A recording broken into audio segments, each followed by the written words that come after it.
Ladies and gentlemen, thank you for watching tonight's broadcast of Tarnation TV, here live at Rolling Thunder Gaming for the Talladega Challenge. Thursdays is what we do. And of course, as we push forward on Thursdays, this is a Tarnation TV production hosted by the Flat Out Racing Network, which would consist this evening of Michael Cole and Seth Norman? No, Michael Norman and Seth Cole. Hey guys, what's happening?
Refresh every time it stops right, like the loading screen symbol. So,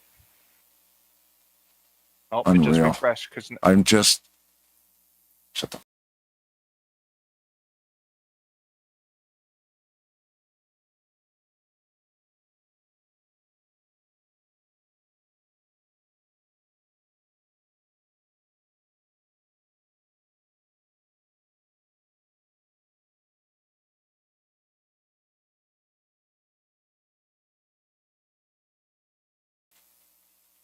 Are we live now? Unbelievable. Have we been on dead air for 20 minutes or so? I think it's working now. I can see the Tarnation side. Yep, it's not lagging anymore. Oh no. Let me see if I can see it on FRN. I like how I hit the refresh button instead of the YouTube button. I need to reschedule.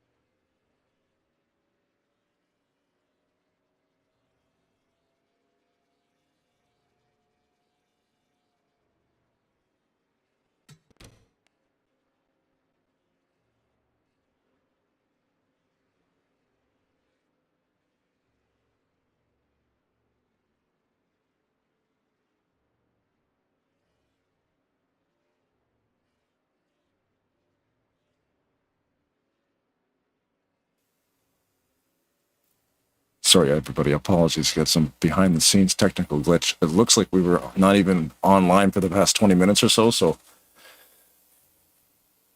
because we're simulcasting to Flat Out Racing Network, Seth and Michael are now working on getting that stream going as well.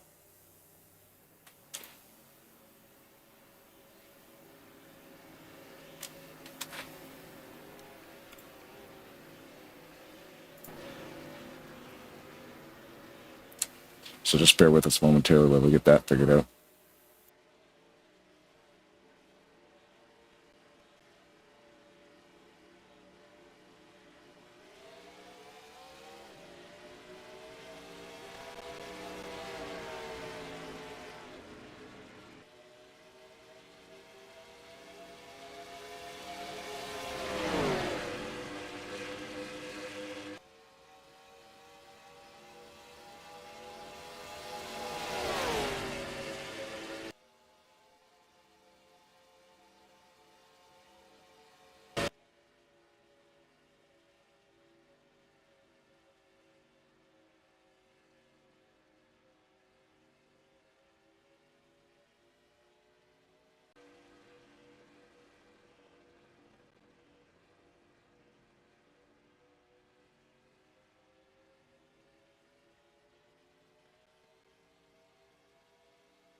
Sorry for the technical glitches, everybody. We just had a major technical grenade go off behind the scenes. Just realized we're basically dead air for like 25 minutes. I believe the feed's coming through on the flat outside now as well as Tarnation. Everything is okay. Everything sort of crashed. Didn't look like it crashed, and I guess it crashed anyhow. Thank you for your patience. So we're under our second caution. We ended up having, I guess we could say, a mini big one for our first yellow. Didn't really have a lot of damage sustained by any of the drivers involved, but this second caution, I don't think we could say the same. Jeff Crivello in the 36 took quite a tumble down to the inside of 3 and 4. Brian Rawson caught air, so too did Dick Hagley. Massive pileup on the back straightaway here. And the big reason for Crivello was after his car spun up against the outside wall and was riding down the banking, it caught the grip of the racetrack and began to barrel roll down to the apron, and it just killed the motor in the result at. Man, there's some cars doing barrel rolls. Oh, the 38 was barrel rolling down the very bottom there. That is weird. Yeah, the 36 kind of did a very strange little backspin there. It's kind of weird looking. Just about everybody behind that wreck, for the most part, either have to slow for the wreck or got pieces of it. Pole sitter Jessica Loreley was in that. I saw Chris Elliott in that. John Godfrey. She told me that she may have been involved in it, but she didn't exactly get damage. It says she has no damage on her car. Yeah, it looked like a lot of drivers look at that, almost had contact, but didn't really get damage out of it. I see Jeremy Jeffries, Terry Bombard, Ulysses Sandoval. You mentioned about Rodney Sullivan there. His car was sliding. Yeah, sliding sideways, and those right tires just did Cody Lamas make it ripped through? Into the track. Did Cody Lamas make it through? He's pussyfooting at the rear, so probably. You can't say that on TV. Just did.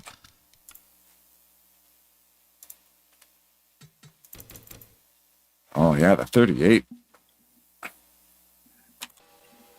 Focusing on all kinds of different stuff. Yeah. Where did it even start? It looked like that high line kind of just got kinked up. We may be having a little bit of a funny moment between the 48 and the 17.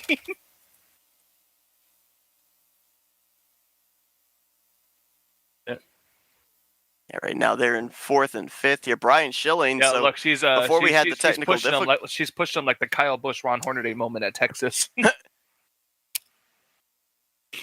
So before we had those technical difficulties, that first wreck, we saw Brian Schilling go up and over onto his roof, went back onto his wheels, grabbed a gear, and crossed the line in 19th. He's now leading this race, albeit probably planning on coming to pit road this second time by, get a little bit of extra fuel in the tank, but could be a very valuable bonus point here, as well as we saw, especially last season in the playoffs, the elimination races. Those bonus points could be a difference maker into whether you were going to be above the cut line or below the cut line going into one of the elimination races to advance to the next round. Could be the same deal here with how these first 2 races have played out for drivers in terms of whether or not you're going to even point your way into the bus or not.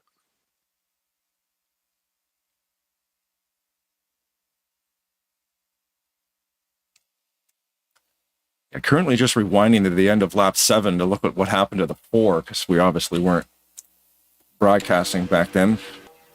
You can see the 4 takes a massive hit. Yeah, both our wrecks so far here, these first 2 cautions have been our old friends ever since moving over to this Xfinity mod, bumper grab and hitbox. And I can tell you from experience, I took the opportunity here tonight again to kind of go out there, run a couple of laps in a pack and everything, and I will definitely say the hitbox on this mod is very unpredictable. I believe it was Robert Breedlove. I was running behind, and visibly it looks like you have space between your front bumper and a driver's back bumper, specifically when you're coming off of a corner.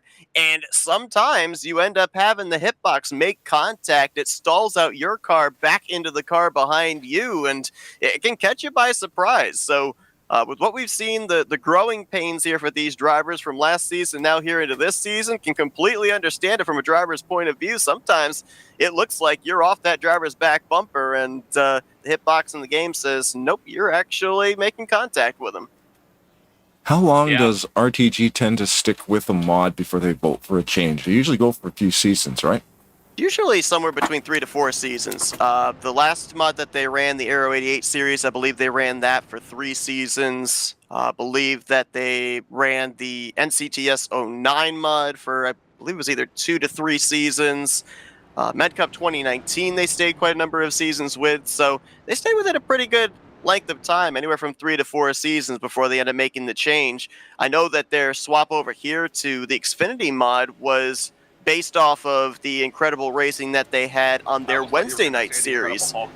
No, their Wednesday night series, they ended up running this mod for a few seasons, and their super speedway program was really, really good. So the suggestion was made to bring this over regularly on Thursday nights.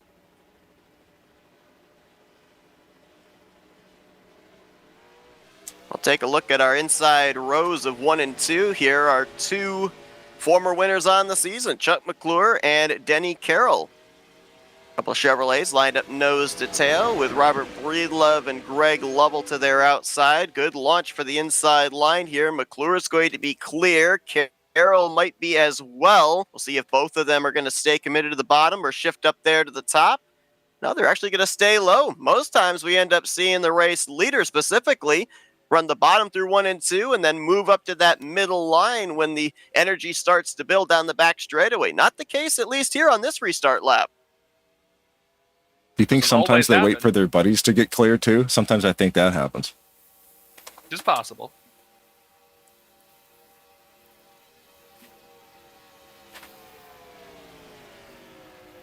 So it looks like Jeff Crivello, after his wild tumble down the banking of turn 3, has retired from the race. The only driver currently out.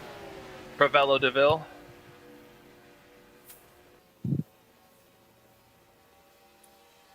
I think the list is shorter the drivers you don't have nicknames for. The short list. Don't tempt him. He'll find one for every driver. That'll be it. You gotta nickname this broadcast this week the off-air waste our breath broadcast for 20 minutes. That's it was really good. I promise. These guys were doing a great job. It was all me not realizing that. Trouble in the back! Robert Spring up into the wall, back down into traffic. Second incident we're gonna have in the tri-oval tonight, and at least a dozen drivers caught up in this one. Somebody caught up. Who was it that hit the wall, Seth? I believe it was Robert Spring was the driver I saw go up to the outside wall there.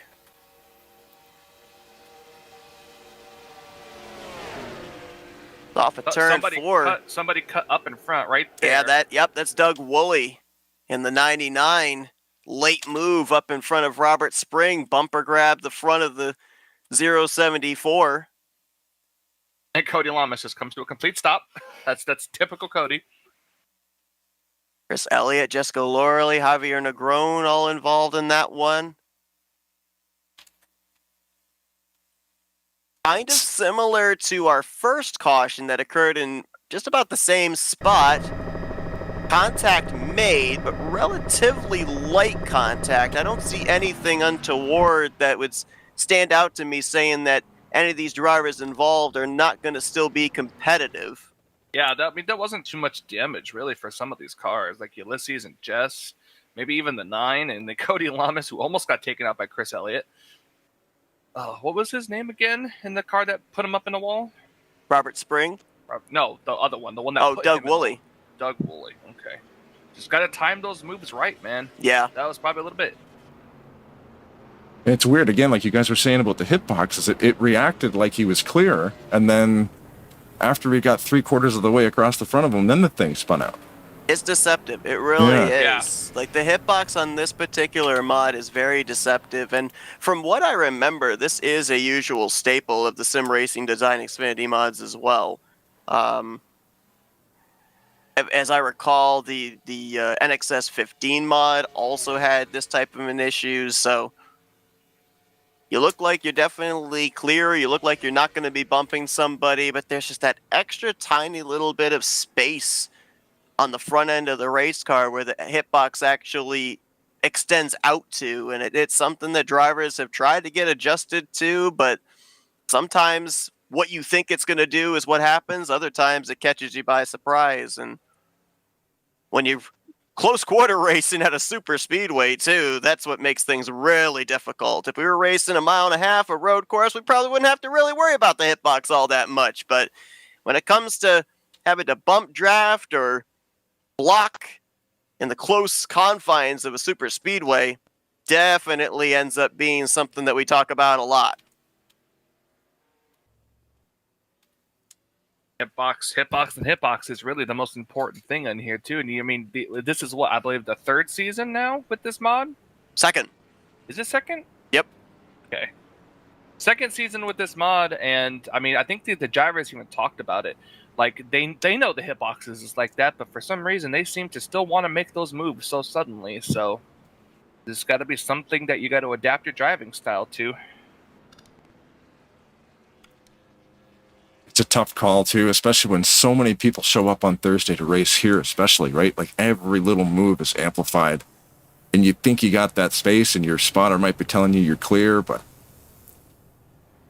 we all know sometimes things change so quick that spotter might not necessarily be 100%.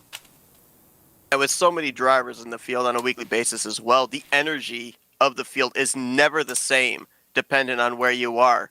It could be entirely different from up at the front of the field to middle of the pack. You got to take into account potential checkups for respective lines. Obviously, we've talked about this racetrack and the different lanes, the difficulty there can be with trying to keep momentum up. If you're on that inside line, cars want to get really tight and push up off of 2 and 4. Obviously, a spacious racetrack, you can run 4 wide if you are able to find the room for it. It's not necessarily recommended, but it makes things interesting in terms of decision making for sure for these drivers. And I've been looking here, and a couple of drivers that have been collected up in some of these early incidents. I mentioned here when we were having our technical difficulties that drivers are looking at this point of the season for some semblance of consistency. If they aren't able to find that golden ticket with a victory into the playoffs, they want to have at least consistent top 5s, top 10s, heck, even top 15s will point you into the top 12 for a playoff spot. We've seen it done in seasons past.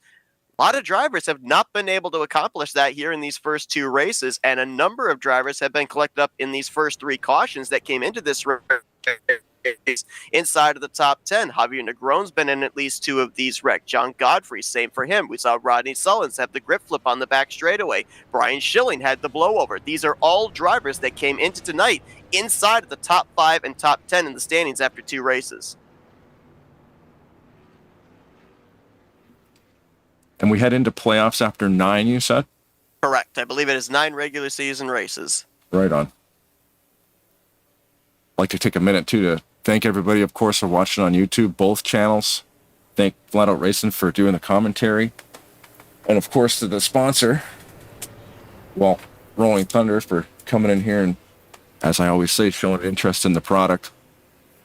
And, of course, for Redline Motorsports. I'm always going to get their name wrong. You think I read it down. Redline Performance Motorsports. Thanks, guys. You're awesome. Seth, back to you. Mark Paglia going to be bringing us back here to green. He's led 6, about to go on 7 laps so far in this race. This will actually break a tie between him and Robert Breedlove for most laps led so far here tonight. Talk about a couple of drivers that would love to be able, with the points still as close as they are, be able to leapfrog through the standings with a solid run. Paglia coming into this race 24th in the standings. Breedlove currently finds himself in 32nd in points. So a win be great, but I don't think these drivers would be disappointed with a top 5 or a top 10, as I believe Craig Hagley just went around on the back straightaway. Yes, sir. No caution as the spin took place down below the yellow line, deemed off the racing surface. Bear in mind, however, if a driver was responsible for spinning him out, they're going to have to come to pit road here under green flag conditions to avoid a base penalty. Carroll looking to the inside. Yep, and that's exactly where he was last time. Carroll has definitely stepped up. Got to say that in this season alone, man, and even at the end of last season, he figured out, I guess you want to say, the formula when it comes to these super speedway races. Like, he knows where you got to position yourself in the right lines and who you want to work with and everything like that. So, I mean, like right here, you got the outside lane working here, but the inside in the corners is where you want to be. You don't want to wait till that outside lane gets broken up, especially when the third lane gets going here. I am not sure if we did look at the spinner on the backstretch or not. I was told that somebody just kept coming down the racetrack and then eventually got spun. So that call could not possibly be called on the person who ended up doing the spinning. If that makes sense. So it may have been Craig Hagley who would have been at fault. So obviously, if it was deemed on him and he ends up having the spin out, he wouldn't have to serve a penalty down pit road since he was the only driver that basically got involved in said incident. He'll obviously be hoping for a caution to be able to catch back up here to the field. But going back to your point there, Michael, about Denny Carroll, we obviously saw the consistency last season. He ended up pointing his way into a playoff spot late in the season. He was in the conversation for a number of victories, was actually leading the field coming to the checkered flag off of turn 4 before a late block bumper grab ended up causing him to unfortunately not get that victory. But yeah, I think to your point, he has definitely found the formula. And now, in the case for him, the Formioli, yes. In the case for him and Chuck McClure now, we talked with Denny last week. We talked with Chuck a couple of weeks ago.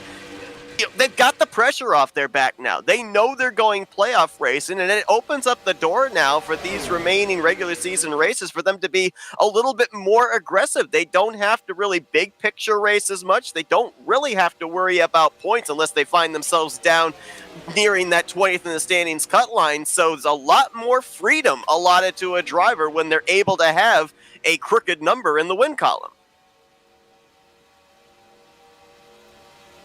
Speaking of McClure making that top line work, let's just go 3 wide the whole way through the field, why not? Hey, got a lot of former champions lined up right there. That's a solid line. McClure, Martin, Jeffries, the defending champion, Wesley, and DeSpirito. They've all tasted championship gold here in RTG, and that's a pretty formidable third line. The only problem right now is they're kind of stalling themselves and that second lane out, and that's helping the inside line. Speaking of tasting pure gold here, this Coke is really hitting a spot here. If Coca-Cola is watching and wants to sponsor, it'd be great. We saw Denny Carroll. I'm going to leave that one alone. We saw Denny Carroll pick up his first career victory last week. Look at some of the names we got up here right now inside of the top 5. Bobby Farrell in that Andy's Frozen Custard Dark Horse Mustang, currently holding down the 4th position. And right behind him is Pat Makarski in the 197. Makarski ended up picking up a victory, I believe it was on Wednesday night in the Aero 88 series here in RTG. Could he pick up maybe a first career Tally Challenge victory in season 66 as well?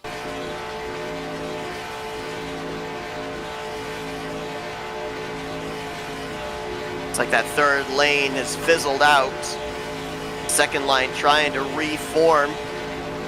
That's Randy Waugh leading that top line now with help from Donnie Garrett and Josh Metallic.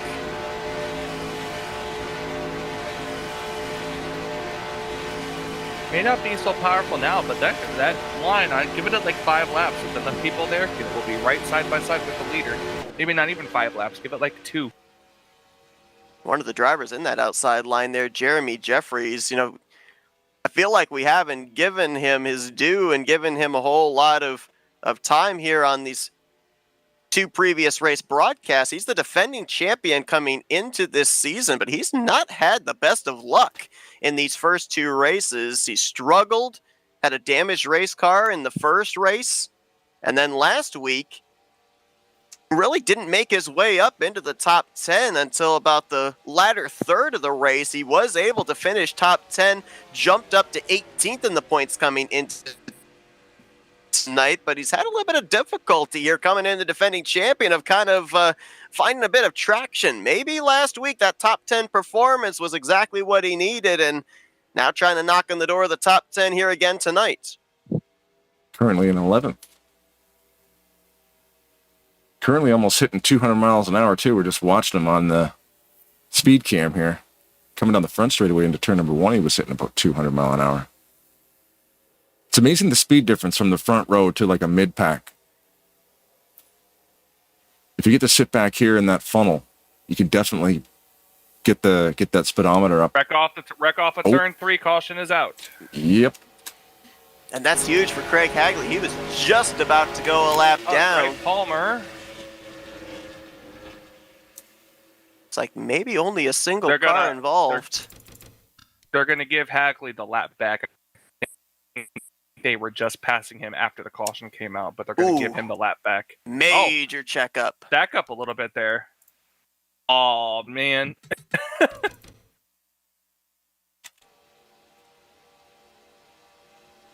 Just focused on Palmer right now on the back straight here. Yeah, they were just all checked up there on that inside line. Spirito in front. The checkup actually started ahead to Spirito. It was Harris and Ricky, then back to Spirito, then to Palmer, then to Bombard. And you just can't, when you're in that tight of a line, you can't communicate that the checkup's taking place quickly enough for that third, fourth, fifth car to be able to know to bail out of the throttle. Yeah, you can see the wave come back about 6 cars to get to the 22 before they ran out of space. That could have been a whole lot worse, too, going into that turn. Yes. It really only collected, like Ulysses got into him a little bit, but he'll be all right. This is only our 4th caution of the evening, and really, to be honest, only one of our wrecks so far in this one have had any bearing on a driver or a car maybe not being competitive for the rest of the night, and that would have been the one where we saw Crivello and Rodney Sullins both have their respective barrel rolls. Most of these other cautions have been light contact, and everybody has still appeared to be up to speed. We're going to see Jeremy Jeffrey stay out and lead a lap here for a bonus points. This is obviously going to put him back in traffic. I would assume he's going to come down pit road here on the second lap of caution. Same for Robert Spring, Brian Rawson, Terry Bombard, Jessica Lorley, and Cody Lamas. And it's an interesting strategy here because Jeremy was up inside, well, just inside or maybe just outside of the top 10. So he's given up an awful lot of track position with this strategy.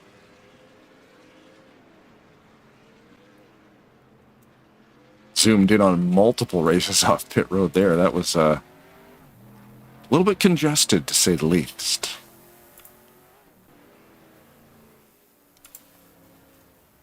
With Craig Hagley getting his lap back. Doesn't look like we're going to have a need for a lucky dog. 2 drivers out of the race. We documented Jeff Crivello earlier. Looks like about 10 laps ago, Doug Woolley also came to pit lane, and he made the left-hand turn to the garage, so he will get credit for 39th here in this one. Holy mammoth. Now, I think we had the technical difficulties when I brought this up, so I'll just mention it again real quickly. We ended up having 3 drivers come into tonight having finished inside the top 10 in the first 2 races. Our 2 former winners, Carroll and McClure, were 2 of those 3. The other one was Bob Seminara. He's not in the field here tonight. He was having technical difficulties with his PC prior to the race. They tried pushing the qualifying back an extra 5 minutes to give him time to be able to get back in.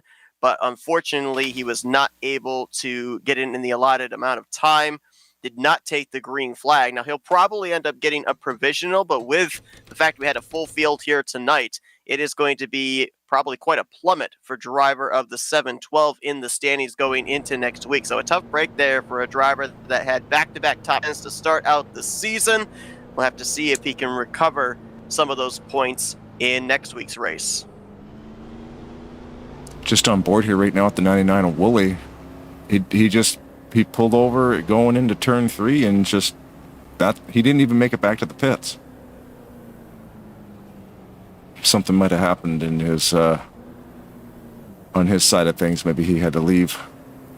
Well, one thing that I do know is that drivers have been encouraged that if they do have to park early, they've been told, please do not come down pit road and park in your pit stall, because there is actually a glitch in NR where if you pull into your pit stall, they start servicing your car and you retire, it throws out a phantom caution. So Woolley would have done it correctly there, of making sure that he was down away from traffic so that there wouldn't be a reading of a stopped car on the racing surface, and not doing it in his pit stall to bring out an untimely yellow. So not sure exactly the reason for Woolley out of the race, but he came into this one 40th in points, had only accumulated 13 points in the first 2 races, so it's been a struggling start to the season for driver number 99.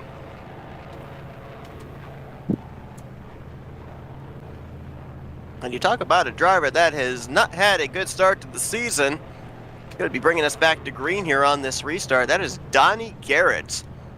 Donnie 27th in points after the first 2 races, and you'll recall last week Garrett was actually one of the drivers that was up there inside of the top 10, ended up getting lodged together with another car all the way through 3 and 4. Somehow they didn't wreck at that point in time. They wrecked off of turn 4, but that lost Donnie Garrett a shot at finishing up inside of the top 5, top 10, and cost him a lot of positions and a lot of points as a result. Looking to get a big chunk of that back here as he'll come around and actually be leading us for the first time here this evening.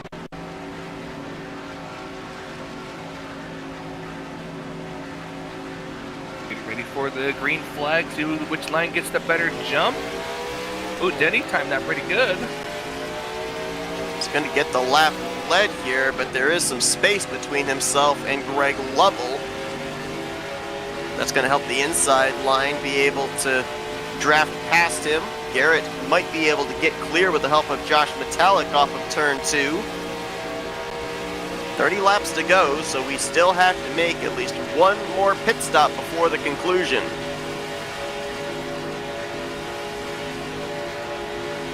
It looks like bad news for Rodney Sullen's fans. We documented that barrel roll. He had that grip flip on the back straightaway. Saw him pull out of line on that restart, fade to the back, and it looks like he might not be up to speed.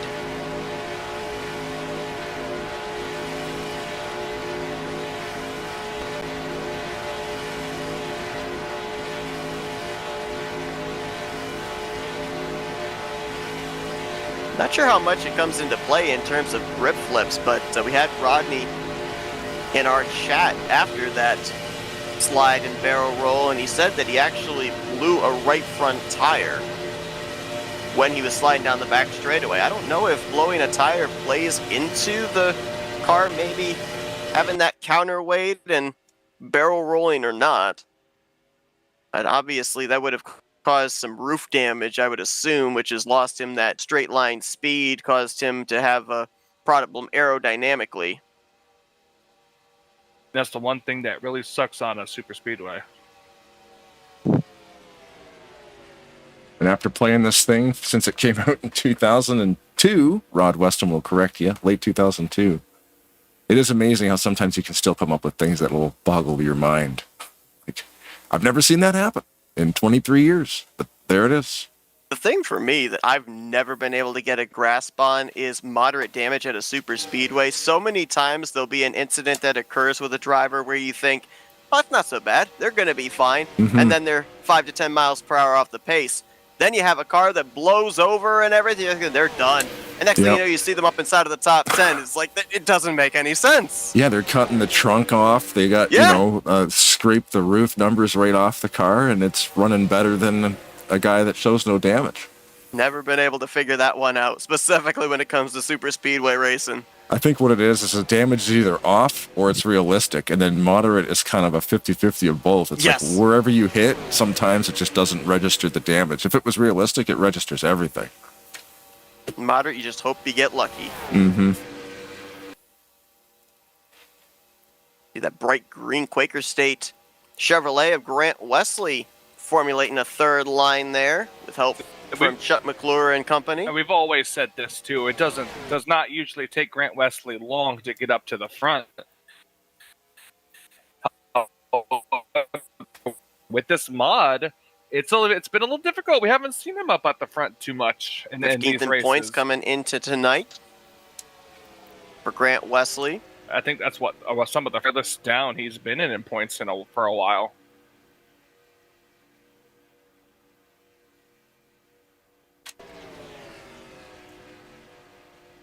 And I mentioned this, it was in the opener.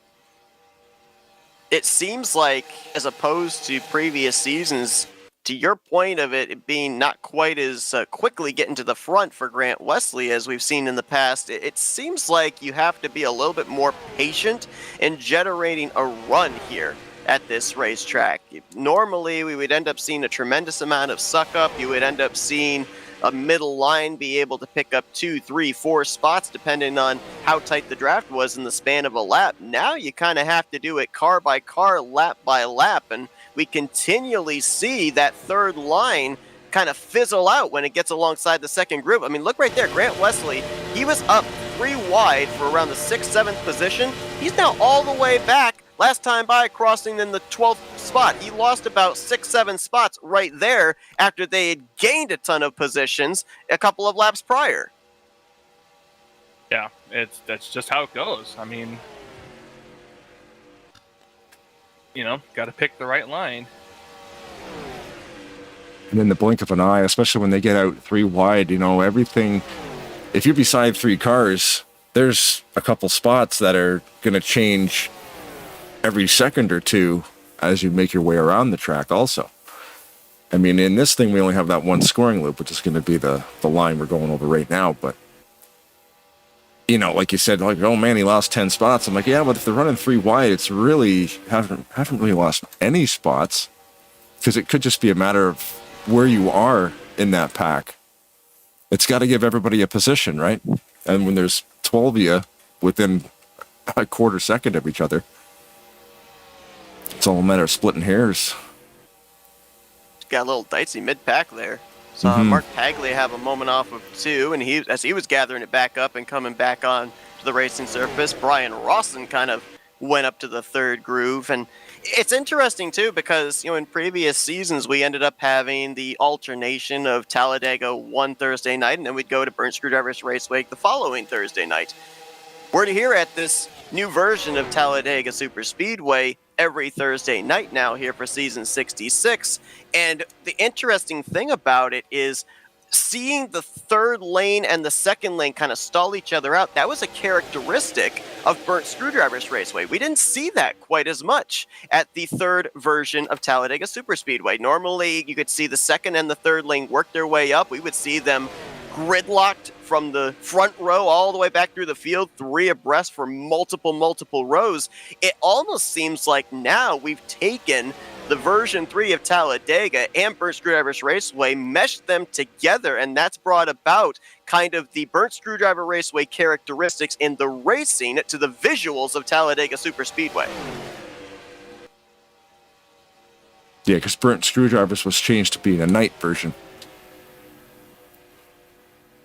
But yeah, like you said, it's all in that track surface.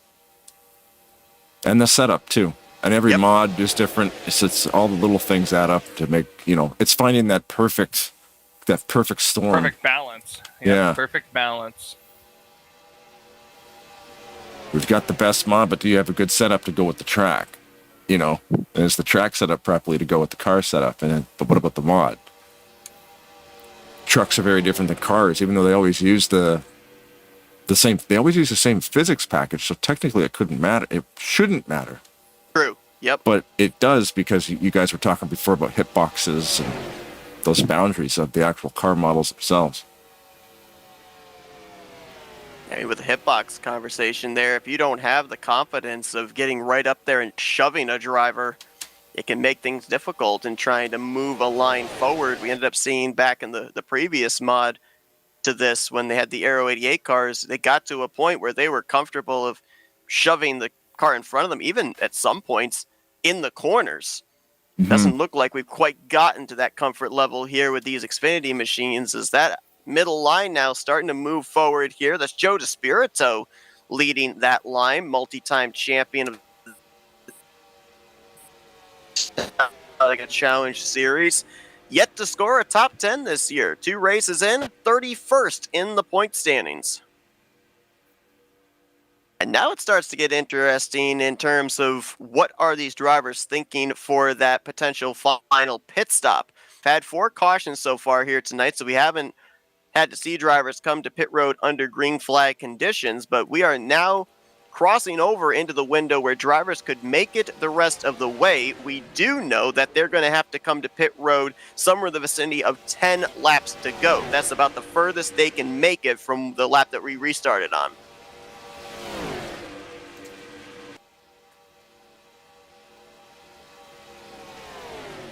The Rodney Sullivan's going a lap down there as his car off the pace.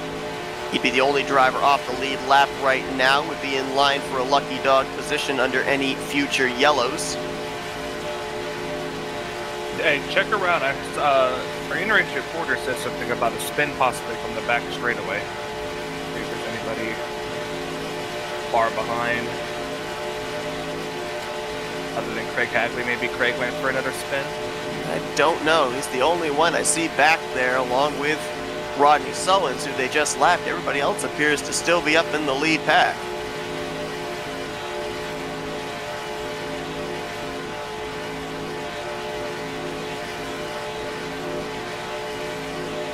First time we've seen the 24 out in front as he clears to the bottom, along with Bernie Mobbs. Mark Pagley has led the most laps so far tonight, 15 circuits out in front. Denny Carroll, the only other driver that's led double digits at 10, and then it's kind of who's who of who's led after that. 6 laps apiece by Chuck McClure and Robert Breedlove.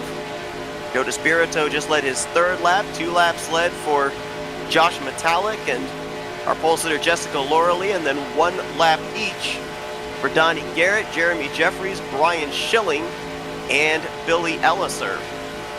So a number of drivers trying to cash in on that valuable bonus point for a lap led. Oh, trouble! Terry Bombard around there in turn 4. And this is going to throw fuel strategy out the window completely. Everybody now will be able to make it the rest of the way. I believe Grant Wesley was about half a car length ahead of DeSpirito when that caution flew, so he should be the race leader here under Frozen Field. Mr. Cameraman, I would like to see that wreck. And by that, I mean Seth.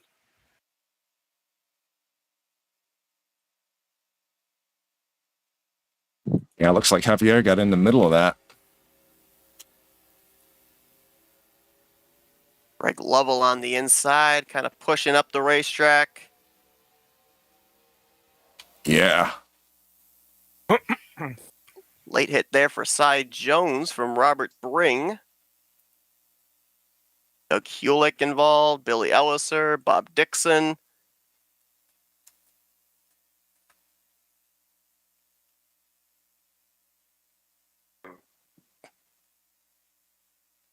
Like a bit of checkup there on that inside line. Bobby Farrell in the 92 was having to lift for Martin in front of him. Let's see that helicopter. Yeah, right here. Helicopter slow-mo. He starts going up there. Oh, yeah. See, it was a slow-mo, and then he gets into the right rear. Yeah, he gets in the right rear of Bobby Farrell, does Greg Lovell. If I'm not mistaken, I believe Greg was in a similar situation back in the first race as well, where there was a checkup in front of him on the inside line off of 4. A little deja vu from a couple weeks ago.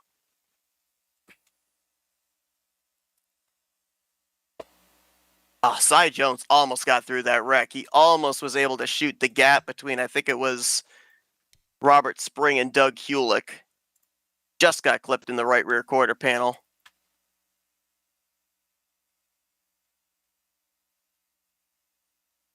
Rodney Sullins came up on this incident. Only car 1 lap down, so he'll get the lucky dog. And again, yet another wreck here tonight that involved multiple cars, but not really a whole lot of damage sustained, so everybody should be good to go and still competitive. It's only going to be a handful of laps here, though. We're going to be just a little north of 10 laps to go, and for drivers that were involved in that wreck, that's obviously going to be a loss of track position. They're going to certainly hope that they're going to have enough time to make that ground back up here. Yeah, it was a good heads-up play by Cyber. I just went back and focused on the 7 there. Hey, man, if they pave it, drive on it. That's right. He took that thing for a drive and almost got around it.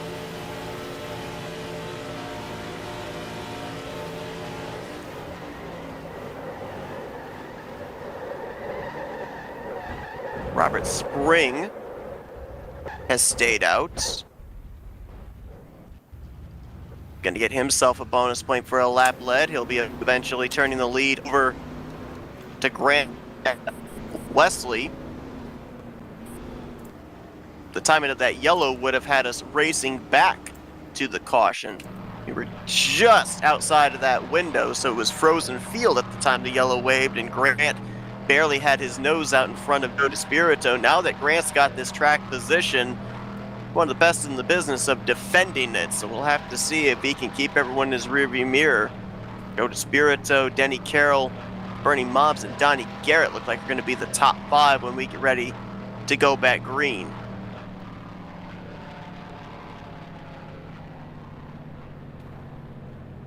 As predicted, Spring headed to the pits. Early pit stop for him, too. Like, not early, just, an early pit stall. Yeah, unfortunately, with the glitches we had early, we lost all the war wagons on pit road, so it doesn't look as complicated as it usually does. It's kind of vacant looking. It's one of the things when it happens with we have problems behind the scenes, is it tends to take away all the pit crews. I thought we were going to be going back green next lap here, but looks like we're going to have an extra lap of pacing. Should be an interesting way. Like you said, takes fuel strategy out, so I can't wait to see what's going to happen, who's going to position themselves just perfectly for this finish. Everybody should be able to make it the rest of the way. They would have only had to have taken about a can of fuel on pit road, so might have seen just fuel only for most of these drivers. Maybe if you're towards the back, you elect to take on some right side tires. Maybe you go with a full 4-tire pit stop.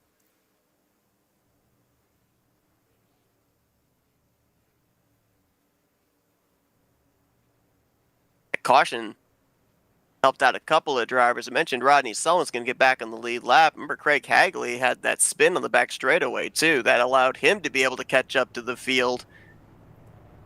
So very fortunate for him. It's still anybody's game. Granted, Rodney is off the pace, but all 38 drivers that are still running are all going to be on the lead lap, and we've seen a number of big ones here tonight in different areas of the racetrack, some up just inside of the top 10, some back in the mid-pack, some towards the rear of the field. If we end up having ourselves an incident up towards the front in the closing stages, some of these drivers that currently we see on the grid back in the 15th through 25th position, we could be talking about them finishing the night inside of the top 10. That's the unpredictability of superspeedway racing.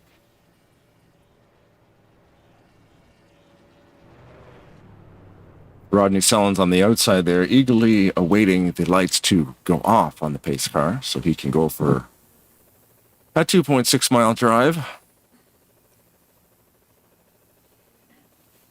Of course, as well, we're not that far away from when we're going to be starting up the race within the race, the championship within the championship, if you will, here for Thursday nights. That Bracket Challenge Championship, where the top 32 drivers in the point standings will be duking it out in a tournament-style matchup for the entirety of the season.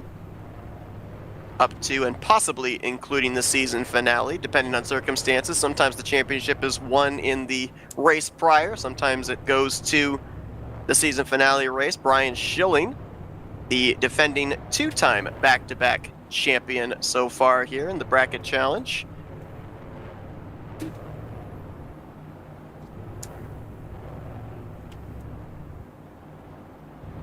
A couple of drivers up here that have been kind of sneaky consistent that we might not have heard the last of here.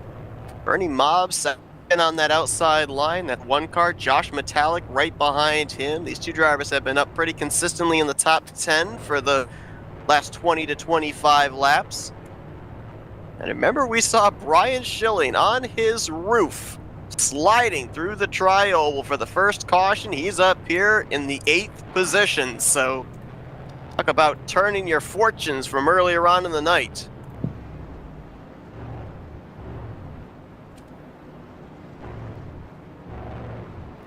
Yeah, and the car came out of that accident with 0 marks on it. He was lucky enough just to try to do a couple of pirouettes on the door. Hey, this mod is tough. You know, these cars are a little bit more durable than the previous ones. Maybe when you got that sponsor, you're contractually obligated to have a Kodak moment every race, so he figured that would be it. There it is. Oh, I knew it. I knew he was going to do that. Did you guys want to ride along with Schilling and do a crank it up?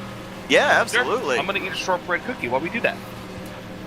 Well, if everybody knows what this is, we use real sound pack as per Josh Metallic. I'm digging it. Turn your speakers up and we'll be quiet for a lap or two. Right along with Mr. Brian Schilling.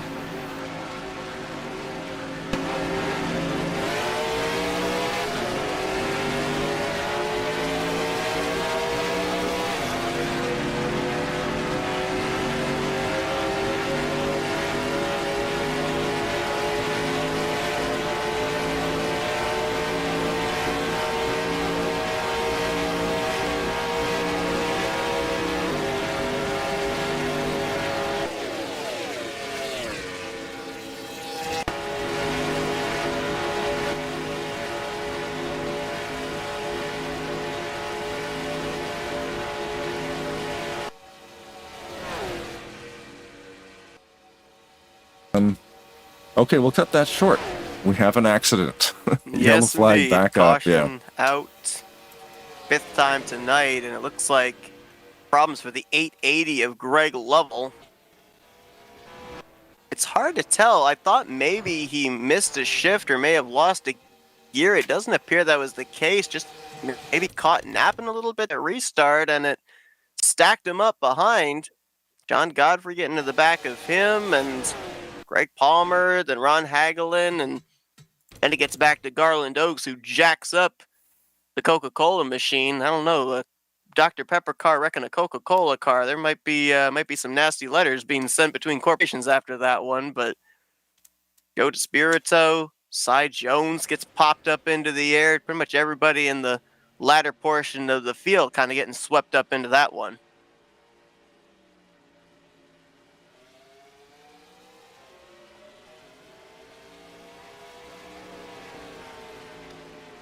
That was an odd one, too, because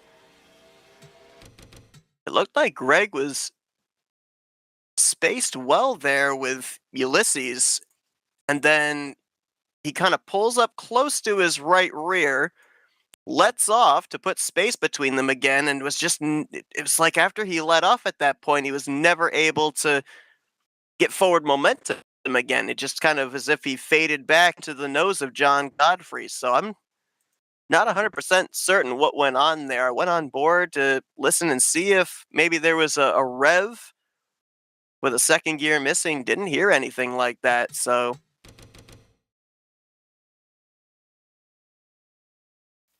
this now will make things more interesting for the close of this race, though, because this is more pacing lap, more laps ticking away here, and getting us closer and closer into shootout territory for the close of this race. It's possible, too. Sometimes it's just a fumble, right? Like these guys are here. I mean, Greg's literally run tens of thousands of laps, but can't be perfect all the time. Nope. I don't think Grant Wesley will argue too much of leading more laps here under caution. Right now, Mark Paglia would be in possession of the bonus point for most laps led, with 15 circuits out in front. Grant would have to lead the next 10 laps. Actually, he would have to pretty much lead up until the finish to be able to get that bonus point away from Paglia. I mean, it's possible, right? It is. Certainly is. Not if Mark has anything to do with it. That's true. I got an off-brand question for you guys. Have you guys ever had wafers before, like cookie wafers?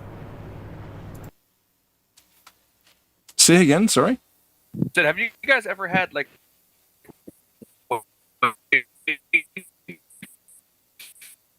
type of wafers you can get at the store? No.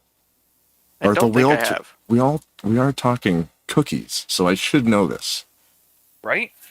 I was given 0 sugar because of my diabetes peanut butter wafers. Never had them before. I was curious if maybe any of you guys have ever tried. Nope.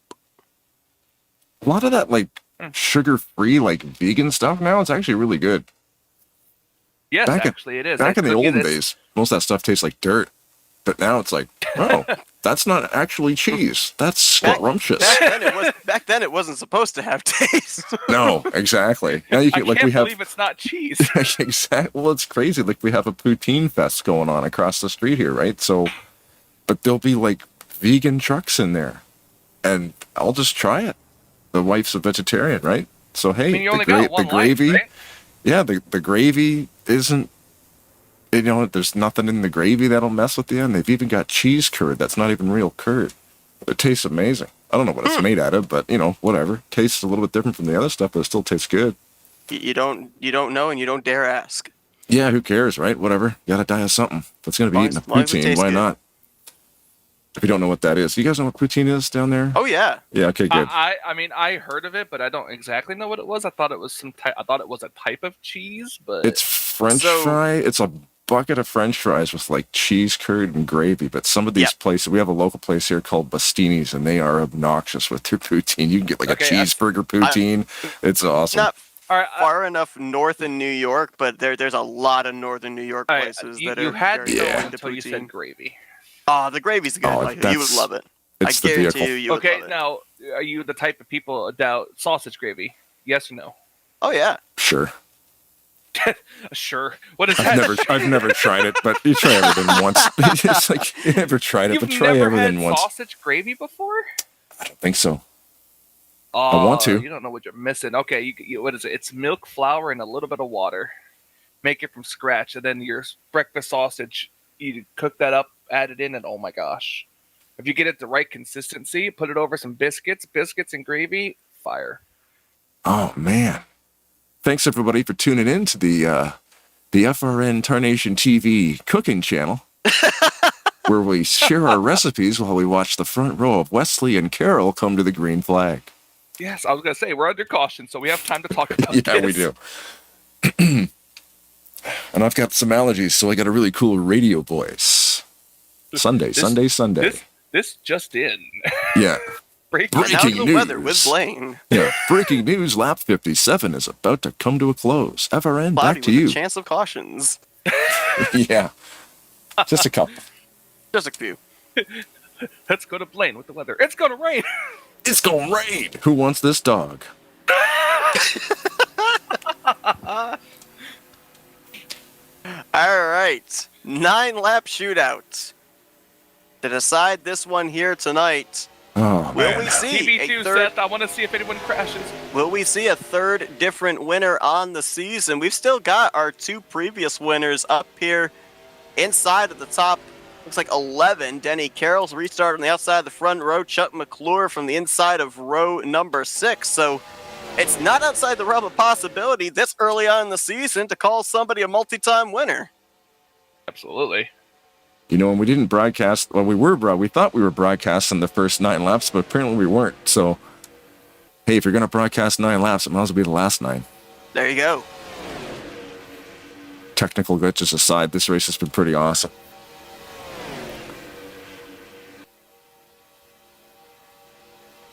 never a disappointment on Thursday nights. You never know what kind of a race you're going to be in for. We've seen everything from photo finishes to fuel strategy races. Not going to see that here tonight, as everybody is good to make it on races. Fuel. Ooh, they're getting all over the place here. 3 wide starting already back there. That is the 6 and the 1 on the outside. Brian Rawson trying to get that lane going here. In the middle lane, kind of just not performing very well now. If I was Randy Luigi, I would at some point get ready to move up to that 3rd lane, because right now... Ooh, contact! Oh, and he hit the apron too. Hagley and Breedlove, little paint traded right there as they're 3 wide with Rawson on that 3rd lane. It's interesting to me because we've really seen so far here tonight, as soon as that 3rd lane forms, it seems to fizzle out when it gets alongside of the 2nd lane. And they still continue to doggedly try that 3rd line here. Wow. A lot of movement out there, man. Holy moly. Yeah, Kirill upped it to the top. They're just trying. They can't get rid of their momentum. It's the one thing that that even Dale Earnhardt Jr. would tell you when it comes to racing, especially with these types, is you cannot lose your momentum. It's, a lot of times you see cars get up behind somebody and then just bump them, and that ruins their momentum. No, you need to take every run you can get, especially in these later stages. That's what Jeremy Jeffries just did right there. He went from the top to the middle, bypassed about 3 cars, and then pulled back up in front of Joe DeSpirito to lead that middle line. Now, granted, as he gained those 3 spots, about 2 or 3 drivers on the inside line went by him. So kind of evened out in a sense here, as he's now battling side by side just outside of the top 10 with Richard Martin. We saw Denny Carroll go up to block the outside lane, and that's when everybody kind of just went in every other different direction there. Something that we have seen out of Denny before. I mean, when you're just trying to get the momentum, you got to know when you're able to get it and when you're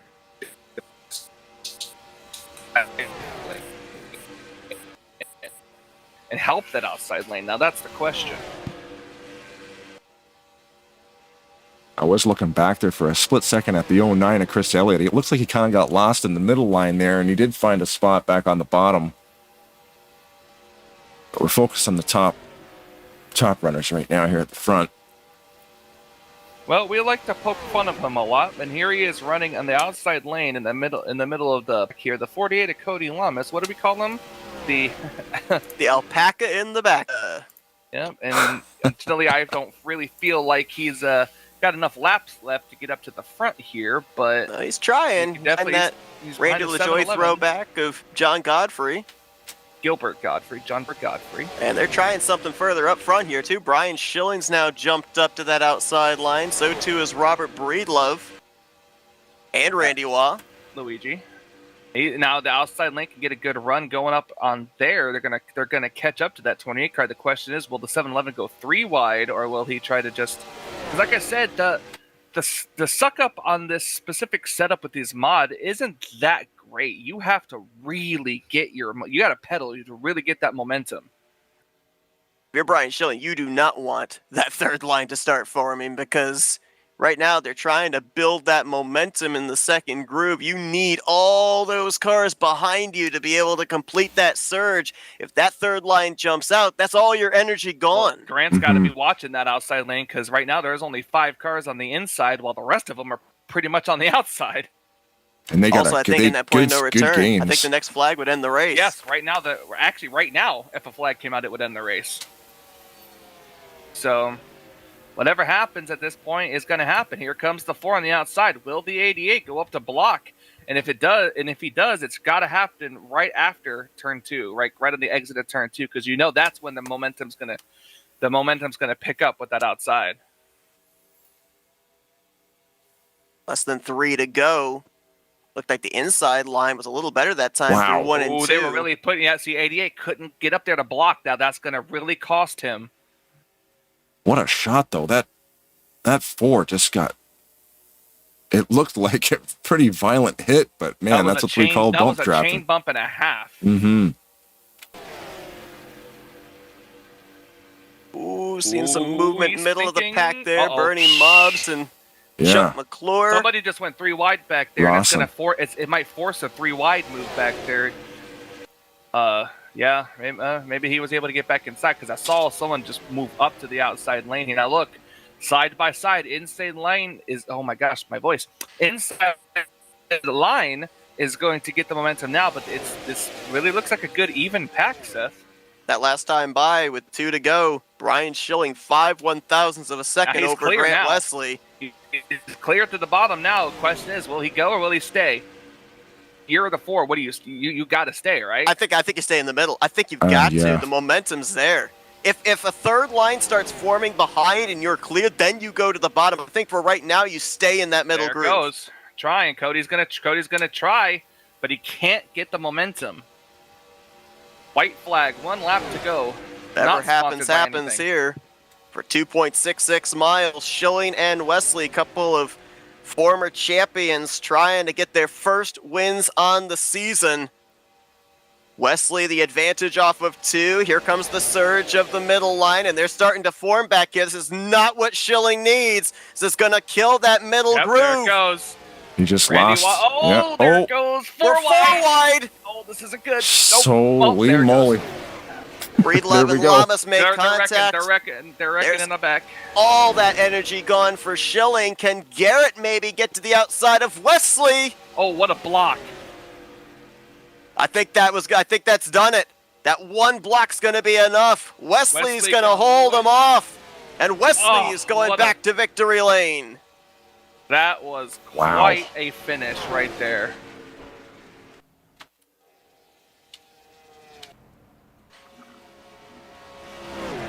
Grant came into this one 15th in points, scored his first top 10 of the season last week. And he will, with this victory, tie Mark Paglia for most laps led on the night. So I would assume a bonus point goes to both of them. More importantly for Grant now, rest of this regular season, he can worry about getting more wins, getting some more playoff points in preparation for the postseason as he looks to add another championship trophy to his collection.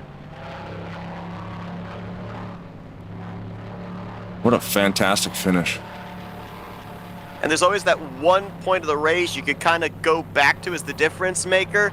The timing of that last caution when Grant was able to just barely be ahead of Joe DeSpirito made him the control car for the remainder of the race and allowed him to be able to play defense. Some great blocks there on that last lap to keep Donnie Garrett at bay off of turn 4.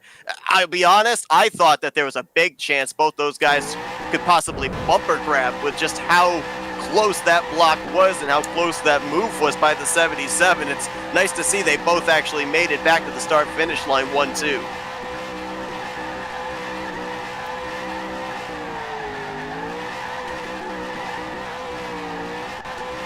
Chevrolet's got a bit of a grip hold on the victories so far this season. 3 in a row for the bow ties. And they actually will sweep the entire top 5 here tonight with Garrett, Metallic, the rest of the podium, Schilling, and Mobs, the remainder of the top 5. We're trying to get footage of Wesley doing a burn down, but it's tough for all the smoke. He's in there somewhere. I can hear him. I know he's in there somewhere. There he is. A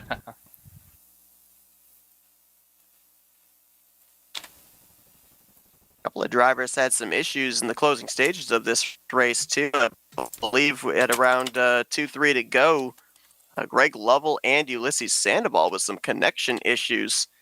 So they're going to finish 37th and 38th as a result of that one. But despite the fact that we had a total of 7 cautions here tonight, 36 drivers made it to the checkered flag, all on the lead lap.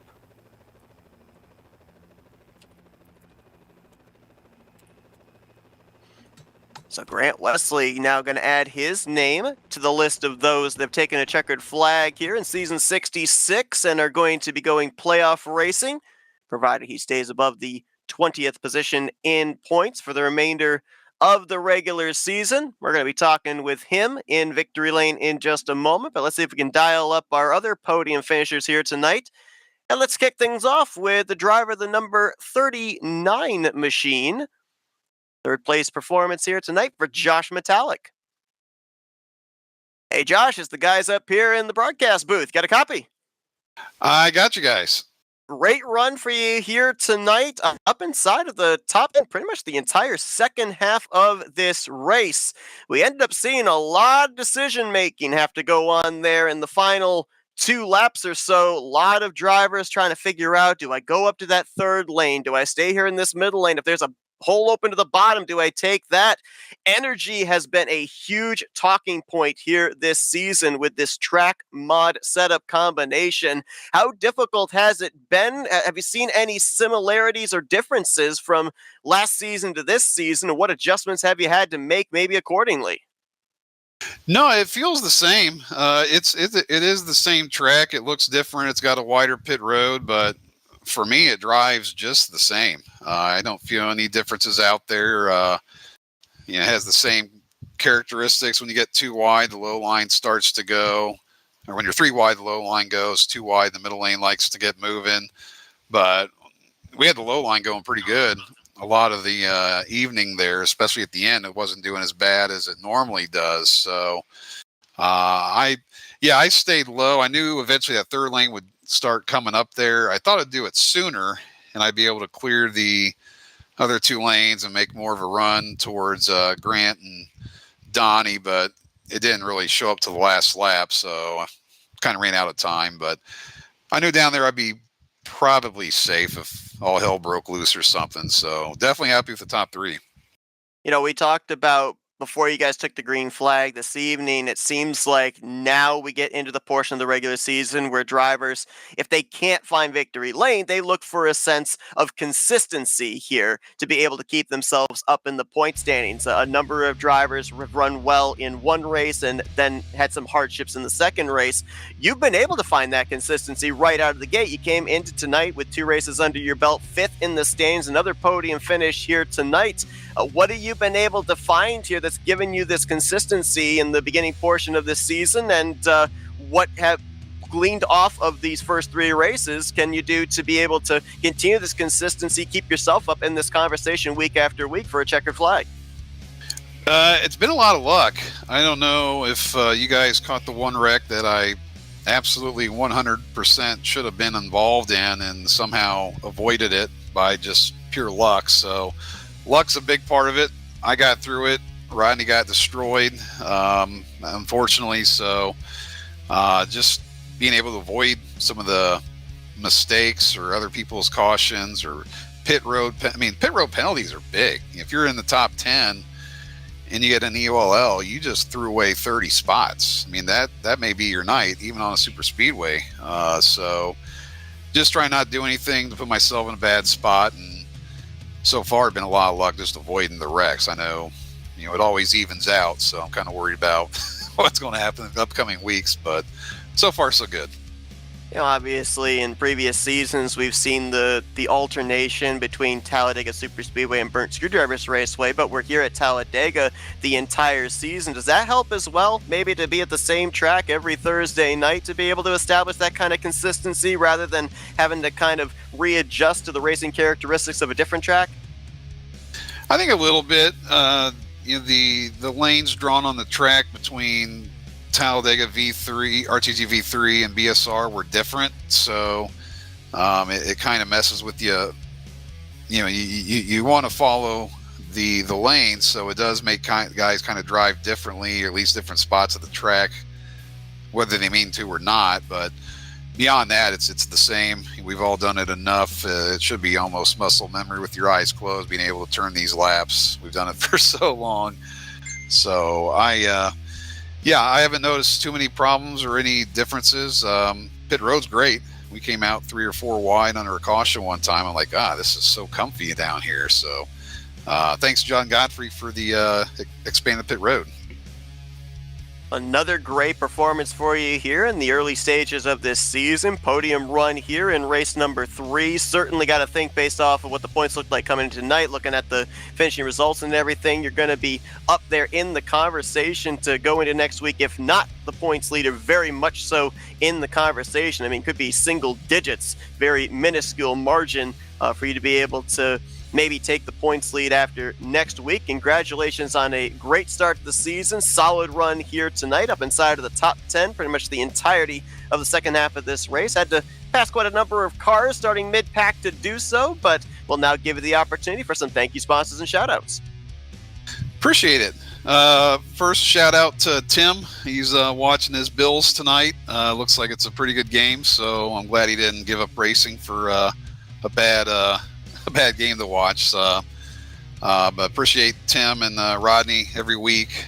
Schilling even helped me last week with the instant report. Jeremy was doing the points for us before I even got around to doing it. All the admins just pick up the slack whenever we need help. And Prime, he's navigating without bones. The guy, the founder, the original. So we're still trying to fill his shoes, and Prime's done a lot. I know he's got a lot on his plate that he's dealing with, so appreciate him for sure. You guys, Blaine, Youssef, Michael, I think the new broadcasts are awesome. We always enjoy them, and anything we can do to doctor it up. I think it's been a pretty good show so far. Really enjoyed watching it. Enjoy what you guys do with it. It's fun to go back and watch them. And the drivers, we're still filling up the server. You hate sending guys home, but at the same time, it's a good issue to have that, people want to show up and race and pack the server each night. So appreciate all them. We're still too many cautions again tonight, but there's some darn good racing between all those cautions. So hopefully we can make those green stretches go longer. But that's it. Appreciate it. Well, definitely some good racing for sure. Wild finish here tonight, and you bring it home in the third position. Congratulations on the great run tonight. Hopefully we can see this consistency continue for the 39 car heading into next week. Will do. Appreciate it, guys. Also, we might be missing the first 20 laps of this broadcast. Well, you caught the part that mattered. The finish is what counts. Once this goes into video on demand mode, it'll actually just skip. There won't be dead air on the replay. Live there was dead air, but once the video's done, it'll be fine. You'll just notice it'll go from like lap 2 to 26 or something.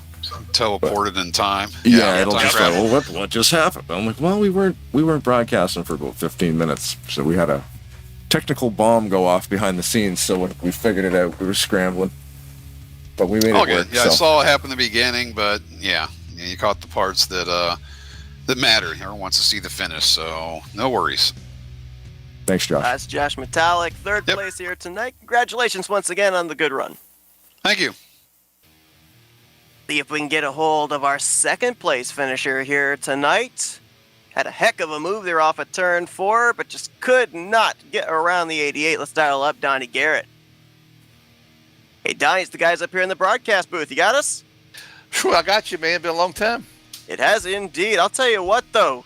You had a perfect plan there off of turn 4. So you go to the top, go to the bottom, almost able to fake out Grant to be able to try and get some kind of a run back there to the checkered flag. Now, I'll be honest, I was personally a little nervous because we've seen quite a number of bumper grab incidents with this mod, and that seemed to look very close to bumper grab there. I'm glad you made it at least to the checkered flag inside of the podium, but talk to me about the mentality there off of 4, because obviously you've struggled here these first 2 races. A solid finish is going to give you some points, but looked like you really wanted that golden ticket into the playoffs. Well, I tell you, I've been in 2 races. I was third now, but in the first 2 races, I was wrecked 6 times. Not any of my doing, but I've been wrecked 6 times. And last week, if you remember, Dante had a great push and was pushing me to the win, and the 28 just come off the bottom and just basically run over me. And I probably might have got that win because I think Dante was going to stick with me. And so I ended up 32nd. So I went from the lead to 32nd. And so tonight I told Grant, I said I wasn't going to push that issue too much. I need a finish, man. I need a good finish. And Grant's a good guy. He's a good buddy of mine, and so I wasn't going to make it too hard on him, but I just needed a good finish. A lot of decision making had to be done there in the closing stages of this one. We saw that middle line had a good surge. That third line started coming up there. Some of the guys in that second groove moving up to that point. How difficult was it to kind of maybe have one eye out the windshield, but one eye in the rearview mirror too, trying to figure out where that energy was going to be? Well, I wanted to jump up there on that second line because I think they would have pushed me, but you see guys do that sometimes, and that whole line just puts you in the middle and they go around the outside of you. So you got to think about that too. And again, you got to think about, the last 2 weeks and where I'm at in points, and I got to get out of this hole. And it's a very humbling sport at times. And so, I mean, like I say, it was just that.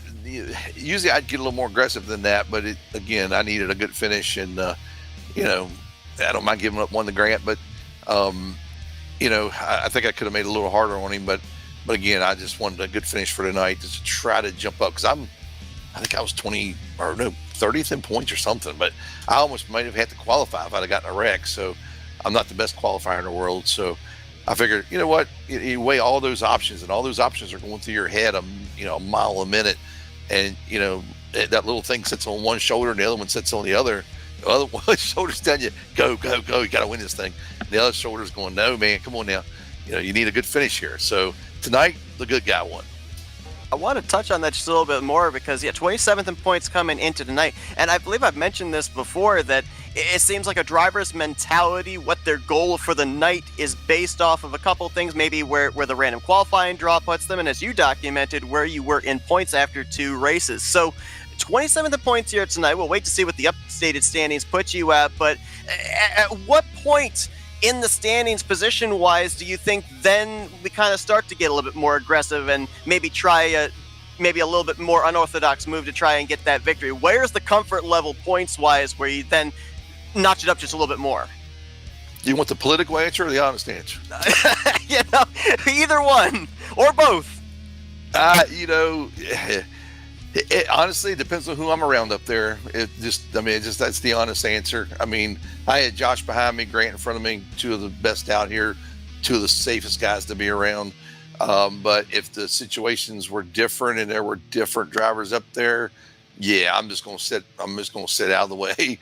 And, these guys' moves. And so I guess that's about as honest as I could get on that one. Well, Donnie, I got some good news for you. Obviously, 3rd race of the season, so points are still pretty close. You came in tonight 27th in the standings. I know you wanted that victory, but 2nd place leapfrogs you to 12th in points going into next week. So a major jump in the standings. Congratulations on that. And before we let you go, we're going to open up the floor to you for some thank you sponsors and shout-outs. Oh, absolutely. Yeah, I got to dedicate this win to Bones, man. Unfortunately, I just found out today I'm actually going to be on my anniversary trip during the Bones Memorial Race night. I actually hate that because I really wanted to be part of that, but unfortunately, I'll be out of town. But definitely got to dedicate that to him. Just a great, selfless guy, and great for Grant to win tonight. Hopefully, he'll remember that and pay me back. At some other point, he won't make it so hard on me. And Josh here finishing in there behind us. Just a good run all night. Just bide my time. Want to give it up to Ultimate Garage Floors, my sponsor. If Lucas is still watching, I want to give a shout out to Lucas, my buddy, little nephew. He was watching tonight, and I don't know if he's had made to go to bed yet or not. But I was going to tell him, give him a shout out, show him I went finish 2nd tonight. And but thank you guys, and look forward to getting back at it next week. Donnie Garrett, he started 26th here tonight, brings it home in the 2nd position and makes a major gain in the point standings as a result. Congratulations on the great run here tonight. Hopefully this may get you a foothold to be able to be getting those consistent finishes here for the remainder of the regular season. Best of luck next week. Thank you, buddy. Woo! Donnie Garrett, the Nature Boy runner-up here tonight at Talladega. To the driver that we're going to go down and talk to in victory lane. Let's see if we can get a hold of Grant Wesley. Hey, Grant, the guys up here in the broadcast booth. You got a copy? I got you. Man, I'll tell you what, I mentioned about the fact in a lot of these races, we go back to a certain point, and it kind of seems to be the turning point, the difference maker into who's going to be parking their machine down in victory circle. The timing of one of those cautions, you had half a car length out in front of the 24. You guys were just north of having race back. It was frozen field, made you the control car for the remainder of this one. We know you always seem to be comfortable in that position playing defense, but you had your hands full with Donnie Garrett on that final lap. Yeah, man, what a race. Early on in the race, I kind of stuck to that second lane. That's kind of the preferred method, and man, I got freight trained like 3 times tonight, and the wreck would happen right in front of me. I'd miss it, restart 10th, get another shot at it, and just rinse and repeat. I did that all night long. Late in the race, I restarted on the inside. I kind of looked at the F2. I seen some good guys there behind me. Donnie and Josh, and Chuck was down there, and Bernie. Those guys stuck with me there at the end. Man, I'm super appreciative to them for that. But, just thrilled to get this win this early in the season. You had some decisions to make there in the closing stages, too. At one point, we saw that middle line get a run down the back straightaway. Eventually, Schilling got to your outside as you headed into turn 3, and you guys were knotted, door to door for about a lap and a half. Was there any point as you guys were side by side that you were thinking, man, maybe I should have moved up and blocked that second groove, or were you hoping that maybe that third line was going to form and that energy was going to stall out? I kind of got a sense of deja vu there whenever I seen Schilling coming, which I didn't actually know who it was because Schilling had that issue with dropping out earlier, so it was a blue car. And but yeah, it was Schilling, and sure enough, that lane came. I thought about moving up, but I had such great help in the 77 and the guys that were behind me. I really, we were meshing well together. Whenever you get a line where there's not a bunch of guys jumping around side to side, I felt like that bottom line could stick it out and be there at the end. I also had a feeling that maybe that third lane may develop and those guys get to racing hard, and I think that's exactly what happened. I think there might have been a wreck there in the last corner. So yeah. Victory early on here in the season. Still quite a bit of regular season still to go, so opportunity to put this 88 in victory lane a few more times, rack up some more playoff points. Getting this weight off your shoulders here 3 races in, what can we expect to see in terms of maybe a little bit more added aggression here in the upcoming weeks? Yeah, just the same old, I guess. I'm trying to lead some laps and lead the most laps each race, try to get those bonus points. They really add up, and I'd really like to be up there at least in the top 5 in the final point standings in the regular season to get those bonus points going into the chase. They really help you a lot. So, yeah, man, caution to the wind. Let's get some more checker flags. Talk about that positioning in the points with the victory in your hip pocket here tonight. You move up 9 spots to 6th in points coming into the conclusion of this one and heading into next week's race. Certainly as well, opportunity to get up in the regular season championship. Plenty of regular season for that as well. And of course, currently in a high-seeded position when we have that bracket challenge starting up in a few weeks' time as well. Grant, congratulations on the victory here tonight, locking yourself into the postseason. We'll let you get back to your celebrating here in just a moment, but first, we're going to hand over the microphone to you for some Victory Lane. Thank you, sponsors and shout-outs. Yeah, thanks. I'd like to thank the owners here. Sean Prime, obviously we all miss David Cannon. Sean's taken on a huge role, and man, he's running with it. Him and the whole team of guys, it's been putting these races together and putting the show on. Man, it just feels like we're stronger than ever right now. With the huge car counts, still doing knockout Q, man, it's just a blessing to really be a part of it. I'd like to thank the admins here on Thursday, Josh, Rodney, and Tim. That's a lot of changes this season. The new track, which is phenomenal. The wide pit road, great changes. FRN, Tarnation TV, man, so awesome to be up here with you guys. So glad you guys have joined forces here for this season. Welcome Blaine, and thank you guys, Mike, Blaine, Seth, for taking time out for us. My teammates with XFM, my friends and family for watching, and my girlfriend Brittany. Well, that's Grant Wesley. He brings it home with the victory here tonight. He is locked in the playoffs, and he will make some further preparations for the postseason here for the remainder of this regular season. Congratulations on the victory here tonight. Go enjoy it, and best of luck next week. Yep, thanks, guys. Awesome run, Grant. Thanks, bud. Thanks, Blaine.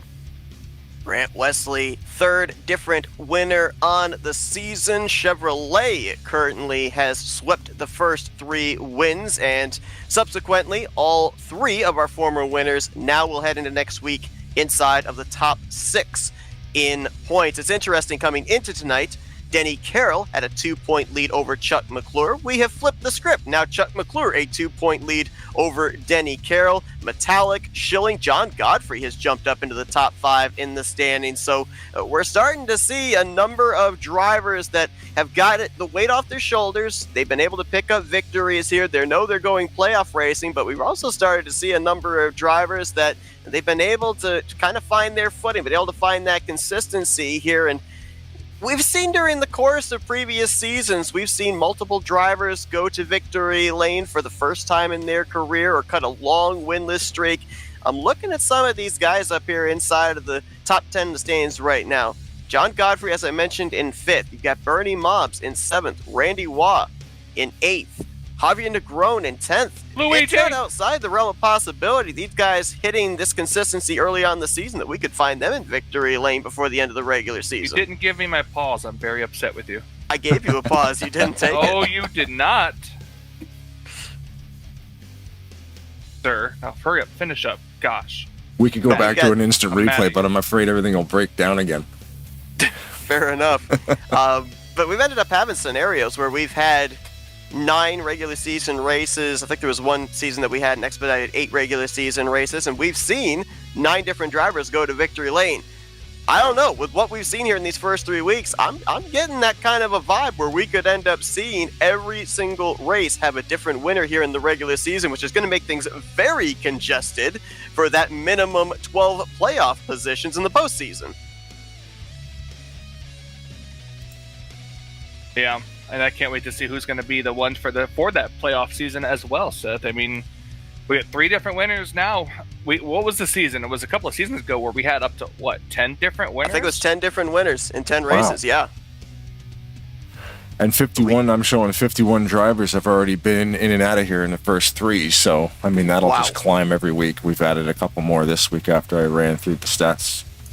So, and of course, most laps led so far after 3, 46 laps led by Grant Wesley. 46 laps led out of 198. All right, so I rechecked my statement about not seeing Grant up at the front most of this season. He is a lap leading machine, that is for sure. I mean, we ended up seeing in the point stands and everything, and thanks to Jeremy Jeffries, Josh Metallic, all the staff here, they always have that the point stands calculated for us before we go off the air, so we have that information, to be able to give to the viewers and everything. Here tonight, number of drivers were able to leapfrog through the standings with good runs. A number of drivers plummeted in the standings with poor performances, and the points are still super close. It's going to take a while here in this regular season before we get to seeing drivers have a good run and maybe only move up 2, 3, 4 spots in the standings. There are going to be huge chunks gained or lost still in these upcoming weeks. Points are still close. Next week could be a difference maker of who's going to be just above, just below that cut line of top 12 in the standings. It's going to be a lot of fun to really watch around that area to see who's going to get maybe those last-minute points-paying playoff positions here in Season 66. But congratulations to Grant Wesley. Becomes the 3rd different winner on the season. So far, we've had 2 former champions and a first-time winner in these first 3 races. What does next week have in store? You're going to have to join us next Thursday night at 9 p.m. Eastern Standard Time to find out, as we'll bring you another simulcast with Flat Racing Network and Tarnation TV. I will be there. Thanks to everybody for tuning into our coverage on both of the respective channels. For Michael Norman, Blaine Donlin, our producer, I'm Seth Cole. We'll see you guys in a week's time as we continue on the 66th season of the Rolling Thunder Gaming Talladega Challenge Series on Tarnation TV and Flat Out Racing Network. Good night, everyone.